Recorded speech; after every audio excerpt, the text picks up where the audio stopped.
تم سب بچے بیٹھے ہو، والدین کو اپنی جنت بنا لو، ماں باپ کو اپنی جنت بنا لو، ان کی دعا لے لو۔ میرے نبی نے فرمایا کاش میری ماں زندہ ہوتی۔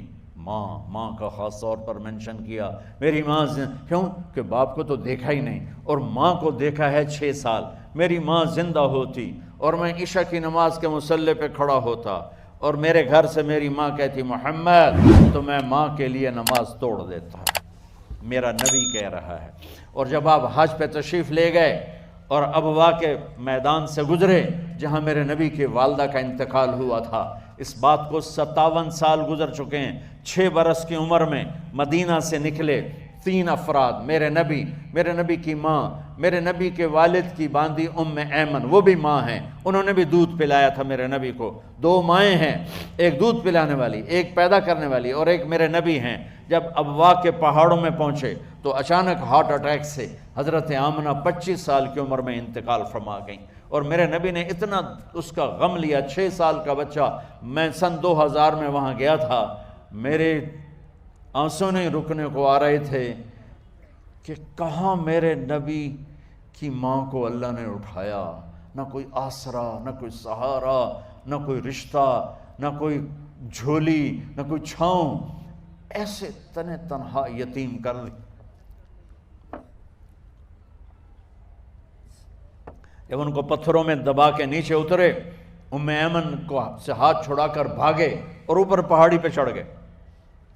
جب ام ایمن پیچھے گئیں تو ام ایمن نے کیا دیکھا کہ ابوا کے پہاڑ بھی رو رہے ہوں گے، آپ ماں کی قبر کو چمٹ کے ایسے اوپر لیٹے ہوئے تھے، قبر کو پکڑا ہوا تھا، اوپر لیٹے ہوئے تھے۔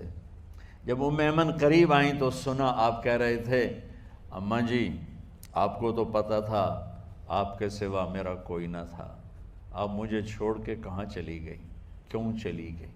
6 سال کا بچہ پہلی موت دیکھ رہا ہے تو ان کو سمجھ میں نہیں آ رہا کہ میری ماں کے ساتھ ہوا کیا ہے۔ ام ایمن نے اٹھانا چاہا، آپ نے اٹھنے سے انکار کر دیا۔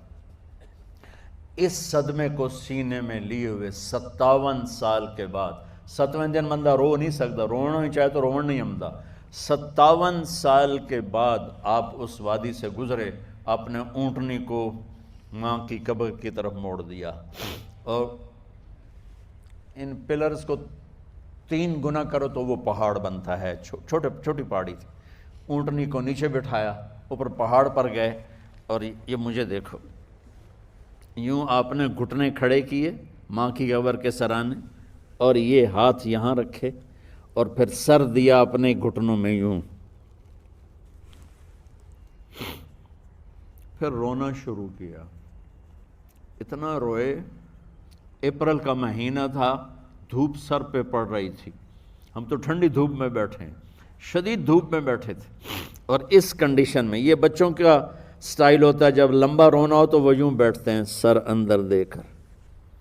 اتنا روئے کہ آپ کی داڑھی ساری آنسوں سے بھر گئی، سینہ تر ہو گیا، احرام تر ہو گیا، اور کئی گھنٹے بیٹھ کے روتے رہے۔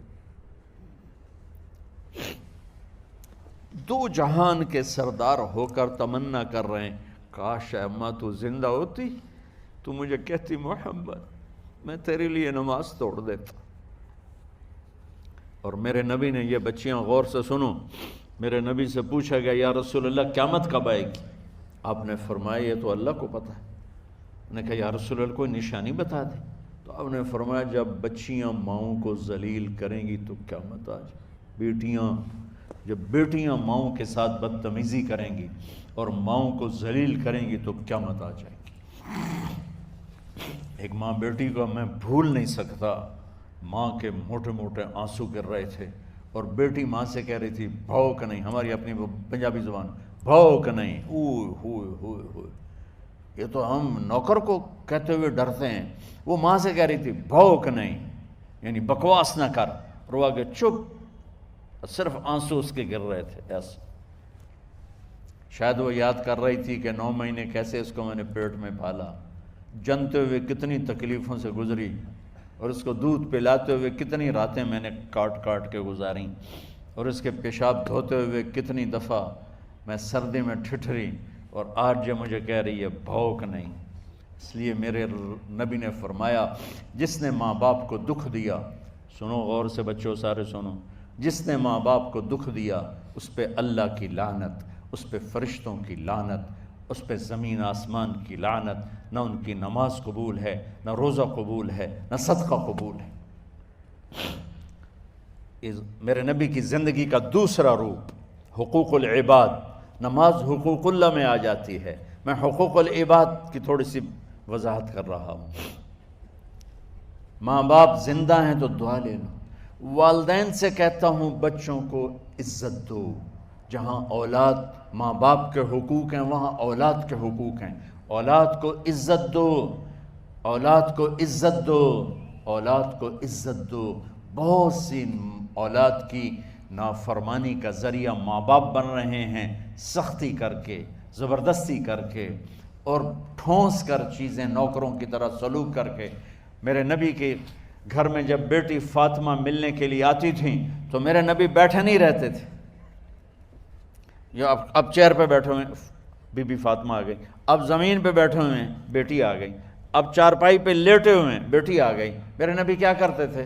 کھڑے ہو جاتے تھے، کھڑے ہو جاتے، ایک دم کھڑے ہو جاتے تھے، اور پھر کھڑے نہیں رہتے تھے، تیزی سے آگے بڑھتے تھے اور حضرت فاطمہ کا ہاتھ پکڑ لیتے تھے۔ یہ والدین غور سے سنو، حضرت فاطمہ کا ہاتھ پکڑ لیتے تھے اور ہاتھ پکڑ کے مجھے دیکھو یوں بوسہ لیتے تھے، بیٹی کا بوسہ لیتے تھے، پھر ہاتھ چھوڑتے نہیں تھے، ہاتھ پکڑے پکڑے لاتے لاتے لاتے ان کو چارپائی پر پہلے بٹھاتے تھے پھر خود بیٹھتے تھے۔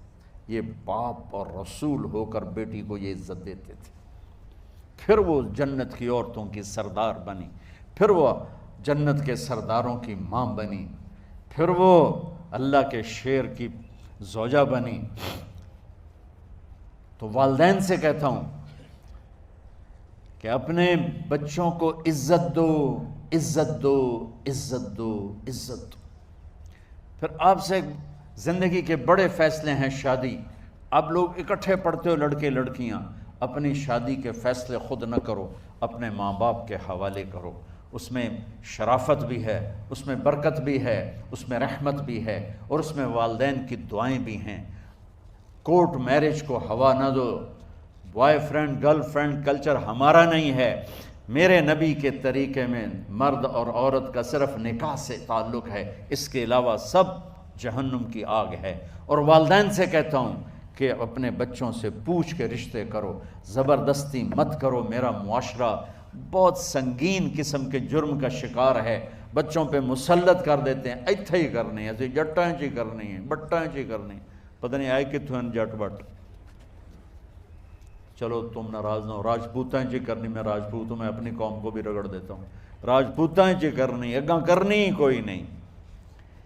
یہ ظلم و ستم اولاد پہ مت کرو، اپنی بچی سے پوچھو، اگر بیٹی ہاں کرے تو پھر قدم اٹھاؤ، اگر بیٹی کہہ دے میں نہیں کرنا چاہتی تو وہ نافرمان نہیں ہے۔ اللہ کے واسطے میری سنو، صرف تم نہیں سن رہے، اس کیمرے سے لاکھوں کروڑوں لوگ سن رہے ہیں۔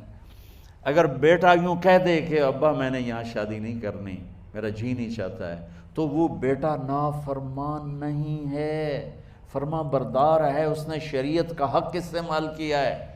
اب ایسا ظلم مت کرو کہ نہیں اتھے ہی کرنی ہے، اتھے گھروں نکل جا۔ زندگی تم نے تو نہیں گزارنی، زندگی تو بچے نے گزارنی، میں قربان جاؤں۔ ایک حدیث سنو پہلے، پھر اگلی بات سناتا ہوں۔ ما تزوجت وما زوجت الا بوحی من السماء نزل به جبریل۔ لوگو سنو، میں نے جہاں شادی کی، میں نے جہاں بیٹی کی شادی کی، پہلے آسمان سے جبریل فرشتہ اللہ کا حکم لے کر آیا، پھر میں نے قدم اٹھایا۔ سمجھ گئے میری یہ بات؟ سمجھ گئے سارے؟ اب اگلی سنو۔ حضرت علی فاطمہ کا رشتہ لینے آ گئے، اور جبریل ان سے پہلے آ گیا کہ یا رسول اللہ فاطمہ علی کے لیے ہے۔ باپ محمد مصطفیٰ جیسا ہے، رشتہ مانگنے والا علی جیسا ہے، اور بیٹی فاطمہ جیسی ہے۔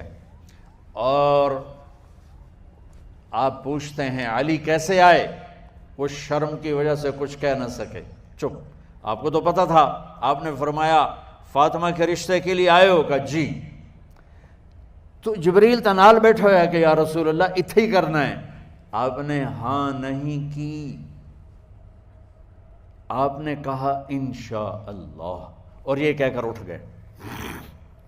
انشاءاللہ نبی کا ہاں ہی ہوتا ہے، لیکن جبریل کے آنے کے باوجود اور اللہ کے کہنے کے باوجود میرے نبی کو بھی پتہ ہے کہ یہ رشتہ یہاں کاتب تقدیر نے لکھ دیا ہے، لیکن امت کو سبق سکھانے کے لیے آپ گھر تشریف لے گئے۔ بیٹی فاطمہ، کہ جی یا رسول اللہ، کہا علی کا رشتہ آیا ہے، میں ہاں کر دوں؟ سبحان اللہ۔ میں اپنے دیہاتی بچیوں پہ مجھے رونا آ گیا کہ جنہیں پتہ ہی نہیں ہوتا سانو کہیں دے نال بندے پہ جانور ہے یا انسان ہے۔ علی جیسا داماد، چلو علی کو چھوڑو، فاطمہ کو چھوڑو، جبریل آیا بیٹھا ہے، جبریل آیا بیٹھا ہے۔ اس کے بعد فاطمہ سے پوچھنے کی کیا بات ہے؟ جبریل آ کر کہہ رہا یا رسول اللہ، اللہ کہہ رہا ہے فاطمہ علی کے لیے ہے اور علی فاطمہ کے لیے ہے، اور پھر آپ کہتے ہیں بیٹی فاطمہ ہاں کر دو۔ ہماری تو آج کی بیٹیاں انکار نہیں کرتی، چپ کر کے گاں ماش طرح بن چھڑ دین کلے نال۔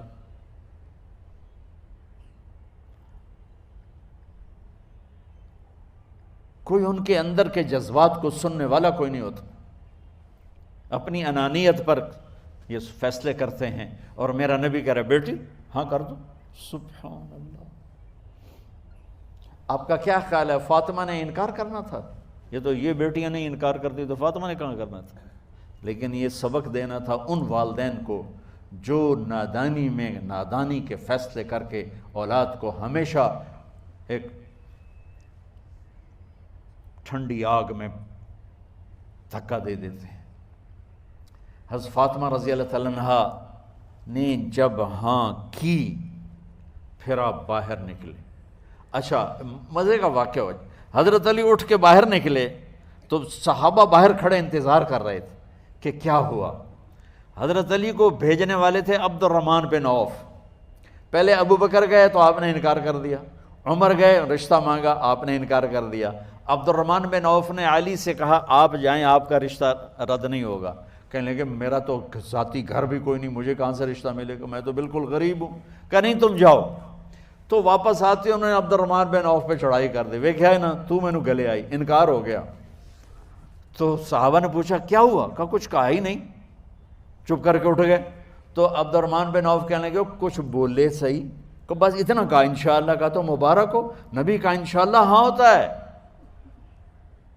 کہا اچھا تو اتنے میں آپ باہر تشریف لے۔ کہا علی، کہا جی، کہا لو بلاؤ، لوگوں کو بلاؤ۔ ساری مسجد بھر گئی، آپ کی ساری مسجد فل ہو گئی۔ آپ ممبر پہ کھڑے ہوئے علی کو سامنے بٹھایا، کہا لوگو یہ جبریل میرے پاس اللہ کا پیغام لائے ہیں کہ میں فاطمہ بنت محمد کا نکاح علی بن ابی طالب کے ساتھ کر دوں۔ پھر آپ نے خطبہ پڑھا اور کہا کہ علی، ہائے ہائے ہائے، میں نے فاطمہ بنت محمد کو 400 درہم مہر کے عوض تیرے نکاح میں دیا، تو نے قبول کیا؟ حضرت علی نے زور سے نعرہ لگایا میں نے قبول کیا، اور سجدے میں چلے گئے، اللہ کا شکر کا سجدہ ادا کیا۔ پھر میرے نبی نے وہیں سارے مجمع کو شہد کا شربت پلایا اور تازہ کھجوریں کھلائیں، اور پھر جب رخصتی ہوئی تو آپ نے حضرت علی سے فرمایا کہ آپ آ کے لے جاؤ۔ پھر آپ نے حضرت ام سلمہ، حضرت حفصہ اور جناب حضرت عائشہ رضی اللہ تعالیٰ عنہ، ان تینوں کو بلا کر فرمایا تمہیں پتہ ہے نا مجھے فاطمہ سے کتنا پیار ہے، تو تم فاطمہ کو دلہن بناؤ، اس کی تیاری کرواؤ، اسے دلہن بناؤ۔ تو ان تینوں نے حضرت فاطمہ کو دلہن بنایا۔ پھر آپ نے حضرت علی کو پیغام بھجوایا، وہ تشریف لائے، اپنی اونٹنی لے کر آئے، حضرت عقیل ساتھ ہے، سلمان فارسی ساتھ ہے، اور دروازے پر اونٹنی بٹھائی، آپ علی کو اندر لے گئے اور یوں فاطمہ کا ہاتھ پکڑ کے علی کے ہاتھ میں دے کر فرمایا علی تمہیں نبی کی بیٹی مبارک۔ سبحان۔ پھر آپ نے کہا میری بیٹی فاطمہ، مجھے اپنے خاندان میں جو سب سے زیادہ محبوب تھا میں نے تیرا ہاتھ اس کے ہاتھ میں دے دیا ہے۔